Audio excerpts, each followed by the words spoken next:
Welcome back to our channel. Let's take a closer look at the remarkable journey of Brenda Lee, an artist who started out in humble circumstances and went on to become a household name in American music.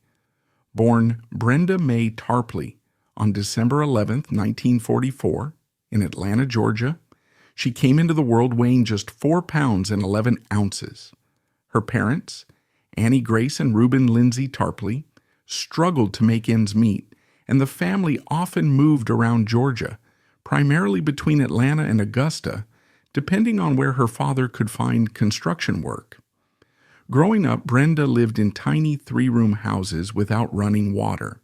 She slept in the same bed as her brother and sister, and the whole family relied on a battery-powered radio for entertainment. Despite these tough conditions, Brenda was surrounded by music. She sang solos at the family's Baptist church every Sunday and quickly showed signs of a powerful talent. Even before she turned 3, she wowed customers at a local candy store by standing on the counter to sing, sometimes earning sweets or coins for her performances. By the age of 5, her voice, along with her bright stage presence, began attracting attention in the community. At 6, she won a local singing contest that earned her a spot on an Atlanta radio show called Star Makers Review, where she performed regularly for about a year. Sadly, her father died in 1953 in a construction accident. This tragedy left her family in an even more difficult financial situation, so Brenda stepped up. By 10 years old, she was the main provider for her family, singing at events and appearing on local radio and TV shows to bring in money. As Brenda moved into her early teens, her career really took off. She earned the nickname Little Miss Dynamite for her strong voice, which contrasted with her small frame. By 13, she had recorded one of her best-known songs, Rockin' Around the Christmas Tree, which has since become a holiday staple around the world. She went on to achieve 47 U.S. chart hits during the 1960s, putting her in the same league as music giants like Elvis Presley and the Beatles. By the time she was 10, she was already the main source of income for her family, who often struggled to make ends meet.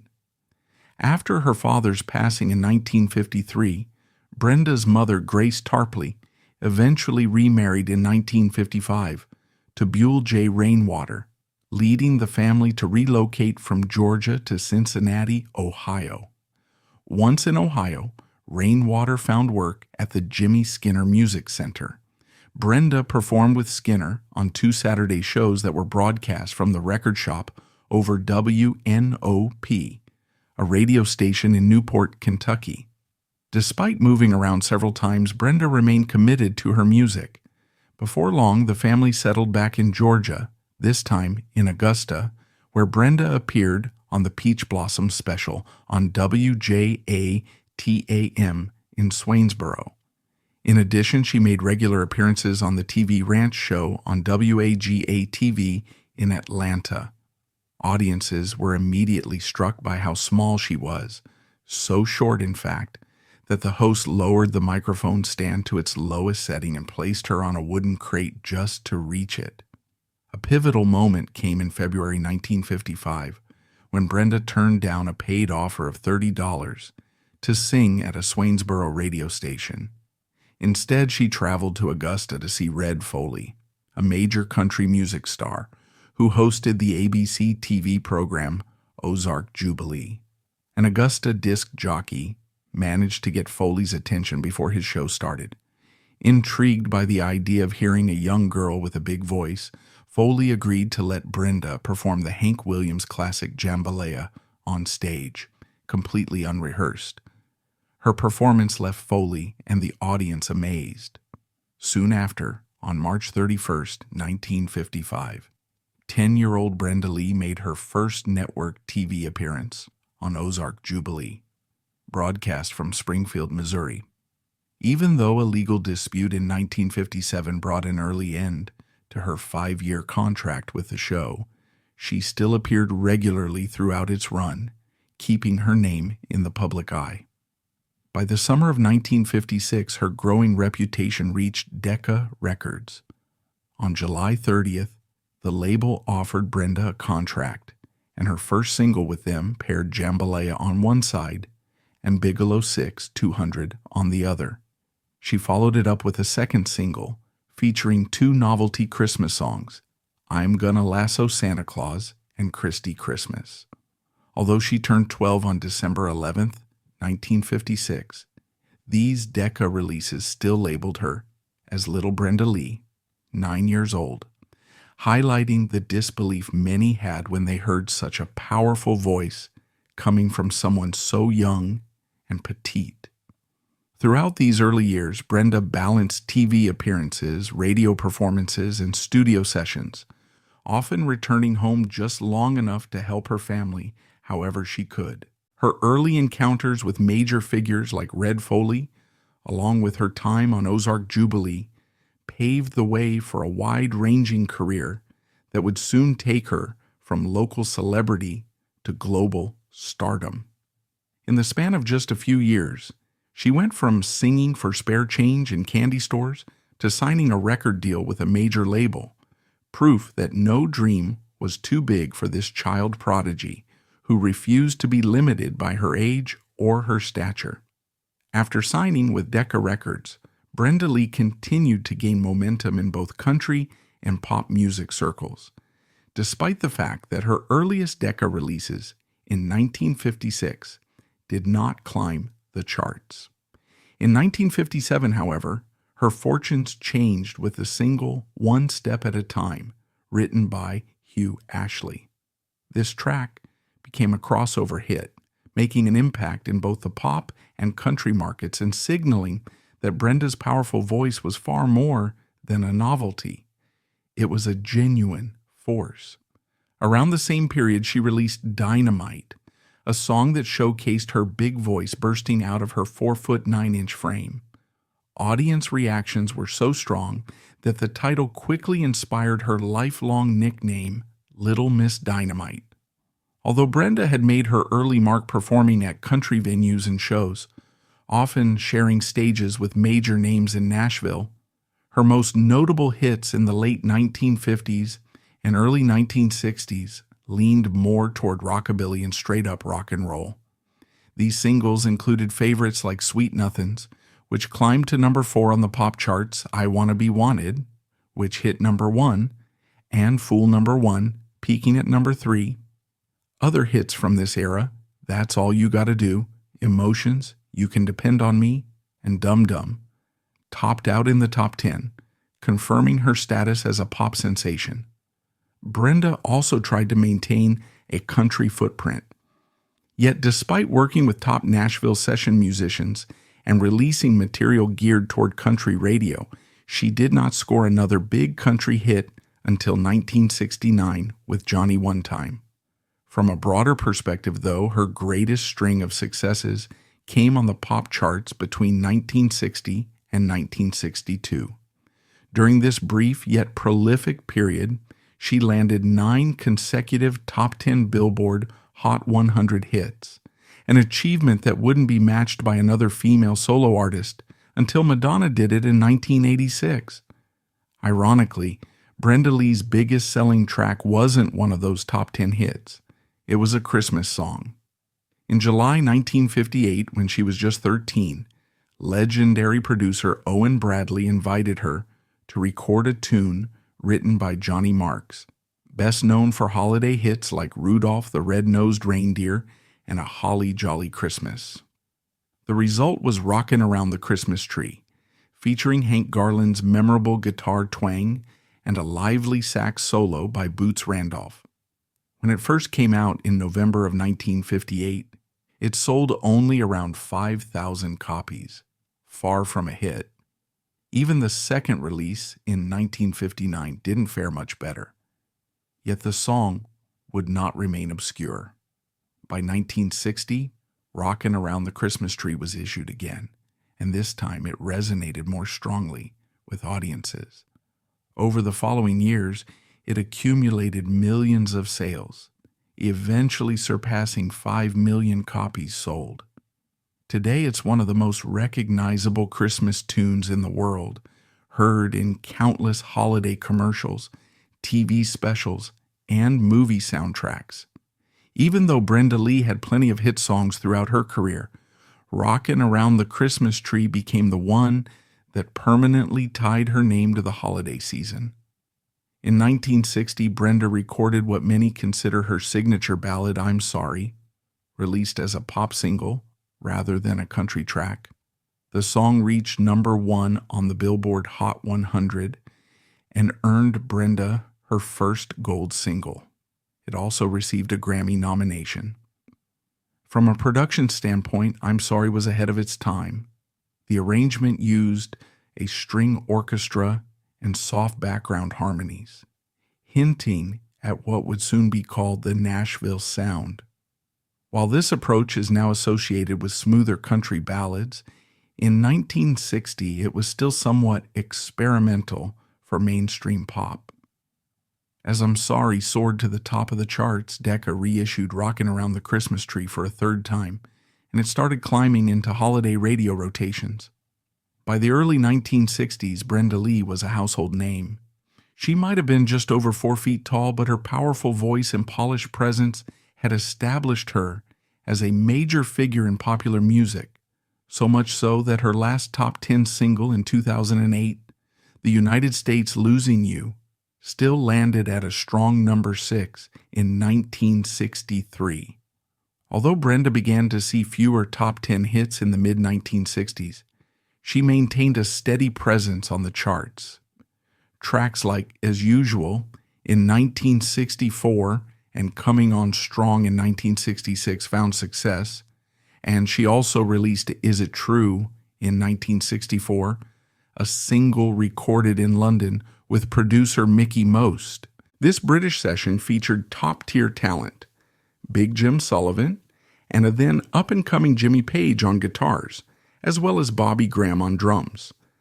Is It True performed well, particularly in the UK, while its B-side, a cover of Ray Charles's What Did I Say, did not see a US release.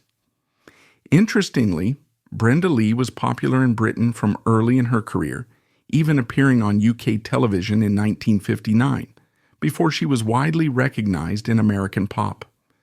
Her first major UK chart success came in 1960 with Sweet Nothings, which climbed to #4, followed by Let's Jump the Broomstick at #12. Some of her UK hits were not even promoted as singles back home. For example, Speak to Me. Pretty reached #3 on the UK singles chart in May 1962, and Here Comes That Feeling peaked at #5 that same summer, even though it was released only as a B-side in the United States. Despite this, Here Comes. That Feeling managed to slip onto the Billboard Hot 100, landing at #89. Brenda's popularity in Europe also led to some interesting collaborations. In 1962, she toured West Germany and performed at the Star Club in Hamburg with none other than the Beatles, who served as her opening act. This was before the Beatles reached global superstardom, adding an intriguing historical footnote. The future Fab Four once warmed up the stage for Little Miss Dynamite. Her ties to the UK didn't end there. Brenda's performance schedule in Britain picked up speed around this time. She toured England for the first time in March and April 1962, sharing the bill with Gene Vincent and Sounds Incorporated. A year later, she returned in March 1963 with The Bachelors, Tony Sheridan, Mike Berry, and again, Sounds Incorporated. That same year, she visited Ireland, appeared on the cover of the Irish entertainment magazine Spotlight in April, and continued building her reputation as a premier live act. By November 2nd, 1964, Brenda's star power had grown to the point that she was invited to perform at the annual Royal Variety performance at the London Palladium in the presence of Queen Elizabeth II. Such performances at the Palladium were, and still are, seen as major honors, reserved for the most distinguished entertainers. The event further solidified her standing in Britain. Following this high-profile appearance, She embarked on yet another UK tour during November and December 1964, demonstrating that her fan base extended well beyond the American pop and country scenes. By the early 70s, music in Nashville was evolving, with many pop-influenced arrangements crossing over into country radio. Around this time, Brenda Lee made a conscious effort to focus on the country market. It proved to be a smart move. In 1973, she landed a top 5 country hit with Nobody Wins. This track also became her last single to make the overall pop charts, peaking at number 70. Soon after, she followed up with Mark James's Sunday Sunrise, which reached number 6 on the Hot Country Singles chart by October of that same year. Throughout the mid-1970s, Brenda added more hits to her catalog. Wrong Ideas and Big Four Poster Bed kept her near the top of the country charts in 1974. And Rock on Baby and He's My Rock continued her run in 1975. Even when the late 70s brought fewer notable chart entries for many country artists, Brenda still managed to return to the top 10 in 1979 with Tell Me What It's Like. 2 more top 10 singles, The Cowgirl and the Dandy and Broken Trust, arrived in 1980, proving that her staying power went well beyond her teen idol days. By 1982, Brenda joined forces with 3 heavyweights, Dolly Parton, Chris Christopherson, and Willie Nelson, to release the album The Winning Hand. This collaborative project surprised many by becoming a top 10 success on the U.S. Country Albums chart. Working alongside such legendary names reinforced Brenda's status in the Nashville community. 2 years later, in 1984, she teamed up with George Jones to record Hallelujah, I Love Her So, which became her last widely recognized hit. Over the years, she has also showcased her versatility by recording in 4 different languages, demonstrating that her appeal wasn't limited by cultural or linguistic barriers. Even as musical trends shifted in the 80s and beyond, Brenda kept a busy schedule. In 1992, she contributed vocals to You'll Never Know, a duet with Willie DeVille on his album Loup Garou.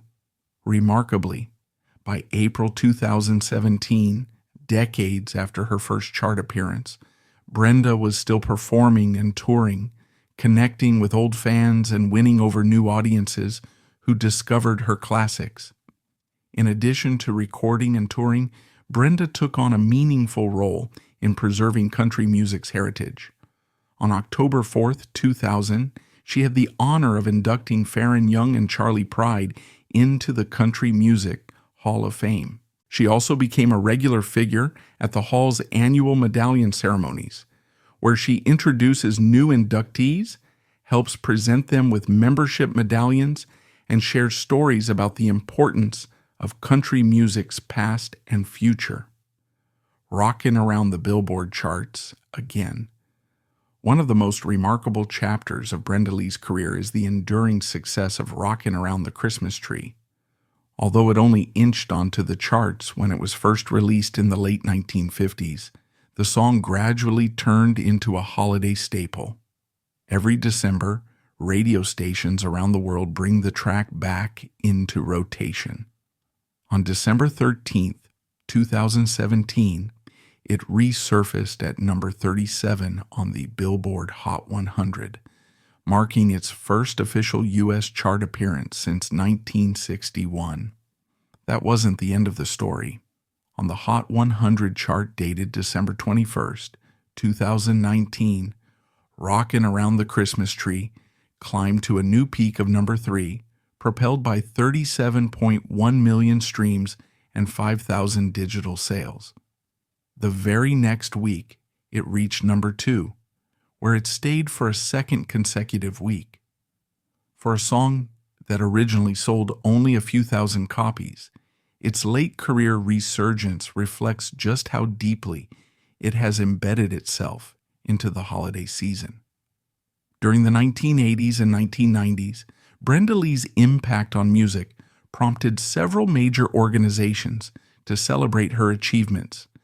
She reached the final ballot for induction into the Rock and Roll Hall of Fame in 1990 and again in 2001, although she did not receive enough votes to be inducted those years. Ultimately, her perseverance was rewarded in 2002 when she was officially voted into the Rock and Roll Hall of Fame. By then, she was already celebrating over 50 years in the recording industry. In 1997, Brenda was inducted into the Country Music Hall of Fame, a milestone that placed her among the most revered figures in the genre. Before that, in 1986, she had been installed into the Atlanta Music Hall of Fame alongside notable names such as Riley Puckett, Gid Tanner, Dan Hornsby, Clayton McMeichin, and Boots Woodall, reflecting her deep connection to the musical heritage of Georgia. Later, in 2006, she received the Joe Meter Walker Lifetime Achievement Award from the Source Foundation in Nashville, underscoring her enduring status in the industry. Recognition also came from the Rockabilly Hall of Fame, which acknowledged Brenda for her contributions to that early rock-influenced country style. In 2008, she was honored again by the Hit Parade Hall of Fame, further validating her role in shaping popular music. Then in February 2009, the National Academy of Recording Arts and Sciences presented her with a Lifetime Achievement Grammy Award, fittingly timed to coincide with the 50th anniversary of her holiday hit Rockin' Around the Christmas Tree. Through it all, Brenda Lee has remained active in preserving and promoting country music's history. She often takes part in official induction ceremonies at the Country Music Hall of Fame, introducing new members and sharing personal anecdotes about the genre's evolution. Despite her many honors, Brenda Lee also experienced a challenging moment when a 2008 fire at the Universal Music Vault reportedly damaged or destroyed archived recordings of many artists.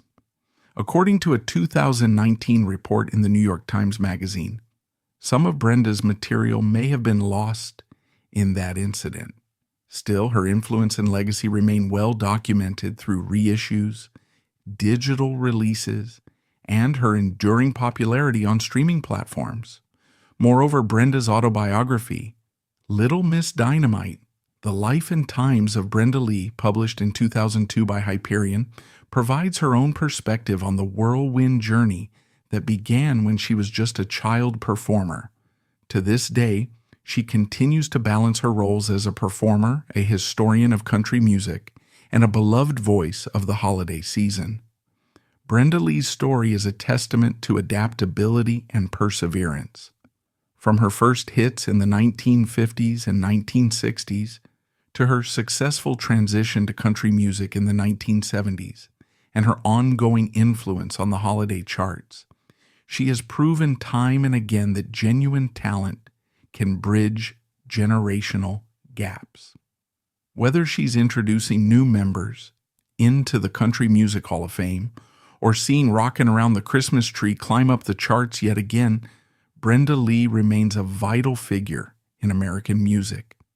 But behind all those accomplishments is a personal story that deserves our attention as well.